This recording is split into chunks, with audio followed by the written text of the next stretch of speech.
Hey guys, and welcome to another very exciting tech review. Today we will be looking at the Gudsen Moza Air 2, which is a handheld 3-axis camera stabilizer capable of supporting anything from a mirrorless to a DSLR to a small cinema pocket camera. At this point I also want to give a big shout out to Gudsen for sending this device to me to try it out and make this review, so thank you very much for that.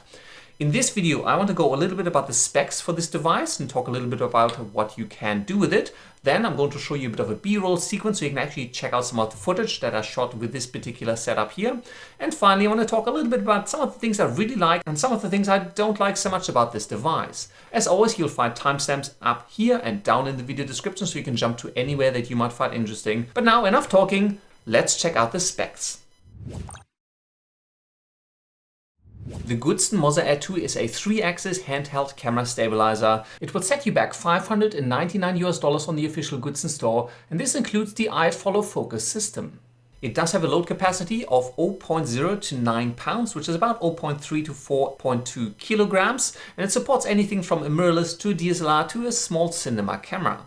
The gimbal itself weighs in at 3.5 pounds, which is around about 1.6 kilos, so once you put a heavy DSLR camera on top of it, this whole setup does get pretty meaty. It does have a quick release plate, which makes it really nice and convenient to get your camera off and on this gimbal. All of the axes have ruler marks, so you can remember which settings you needed for which particular camera setup. There's also an axis lock that helps with balancing. Unfortunately, the lock is only on the roll axis itself, so the other two are still free floating.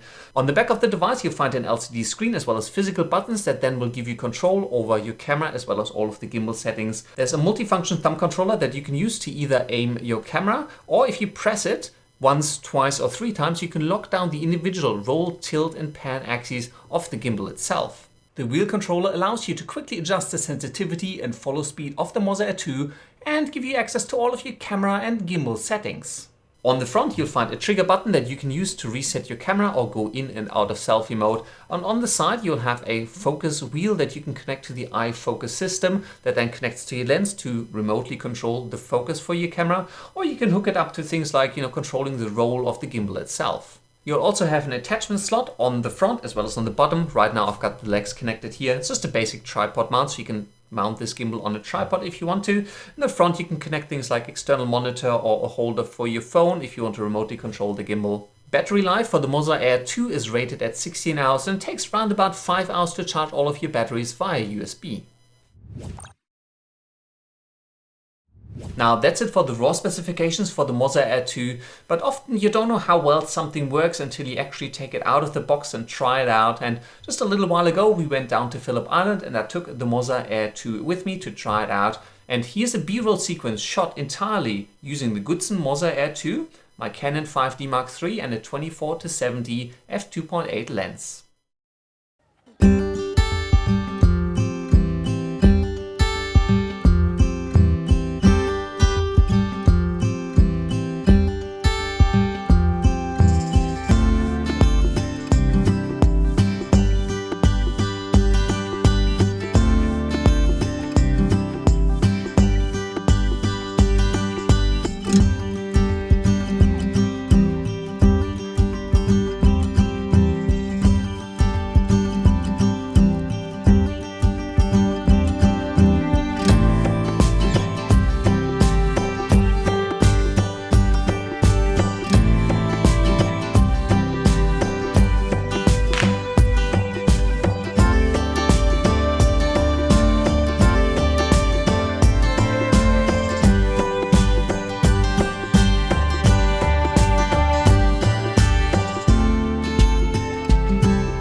Hopefully that B-roll sequence gave you a good idea of the sorts of shots that you can create using the Moza Air 2.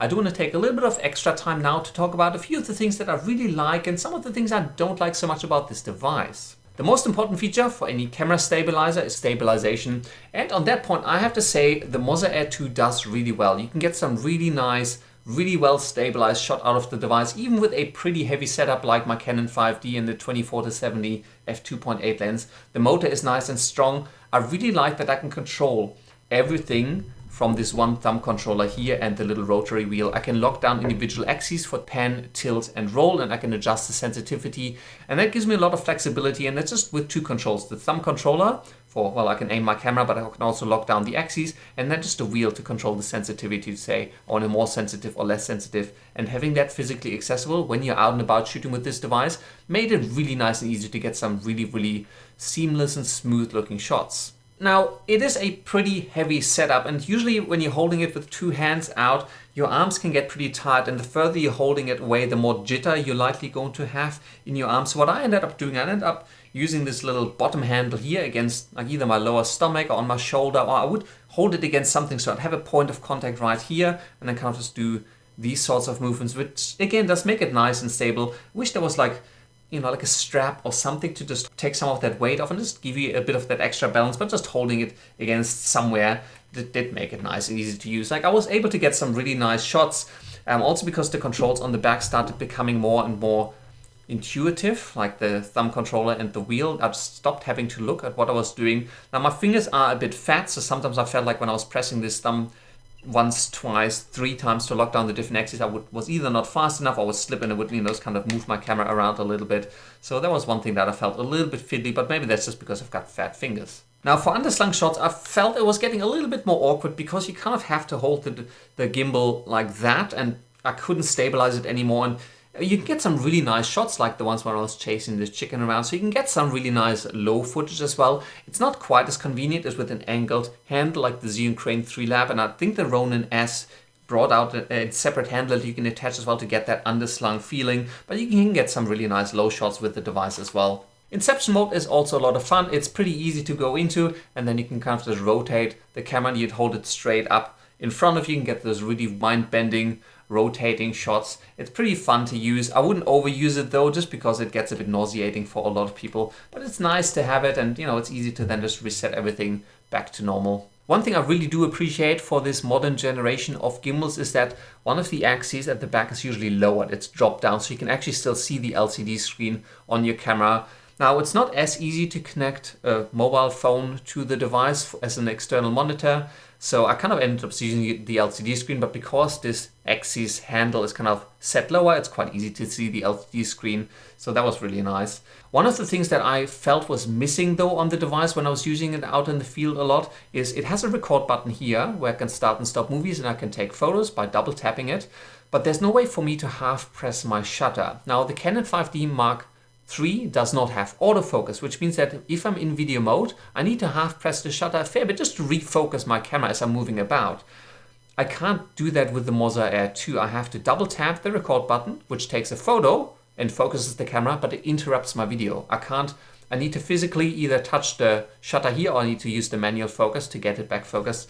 So I'm not sure whether I'm missing a configuration and an option somewhere, but I felt that was something that I was really missing, just because as you're moving around, because it's a gimbal, you want to move around, you want to refocus your camera. There's no way for me to half press the shutter, and it doesn't have autofocus. So that was one thing I wish they would add to this device. The other thing that happened to me a fair bit as well on the Animal Farm as well is that every now and then the gimbal would disconnect from the camera. I would lose the camera controls. I wouldn't be able to record anymore or adjust any of the settings of the camera.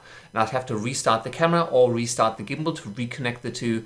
It happened sometimes every 5 minutes, sometimes 30 minutes, sometimes an hour in. It was really random, and I'm not sure whether I'm missing something. Maybe my camera's a bit too old, but there seem to be some technical gremlins in some of that. When it's working, it was amazing, really easy to use. Some technical issues with the connectivity though. The only other thing I would have loved on the device is it does have a lock on the roll axis, but it only has one lock. It doesn't lock the other two. And for balancing, that's not that big a deal. All of the axes are quite easy to adjust and move about. It's quite easy to get it balanced, but the locks actually also help when you're carrying the device around when you're not using it. Now, because I can only lock one axis and the other two are free floating, when I turn off this device, you'll notice that, you know, the camera will just kind of floats and hangs. I can lock down one axis, but it's still pretty free floating. So when you're carrying this around, when you're not using it, it's a bit awkward, because you either have to take the camera off, but then you have to put it back on when you want to actually use it. Or yeah, I wish I could lock down more axes. I wish they had the lock on all of them, just because it would make it so much easier to carry the device around, and stabilizing would also be a whole lot easier. Overall though, I did really enjoy using this device. Now I kind of missed the handle and the ability to half press my shutter that I did have on the Zhiyun Crane 3 Lab, but it's nice and easy to use. It's got ability for the motion lapses, time lapses, a whole bunch of other cool things that you can do with this device via the mobile phone app. And you can use it, as I said, for anything from a mirrorless to a small pocket camera.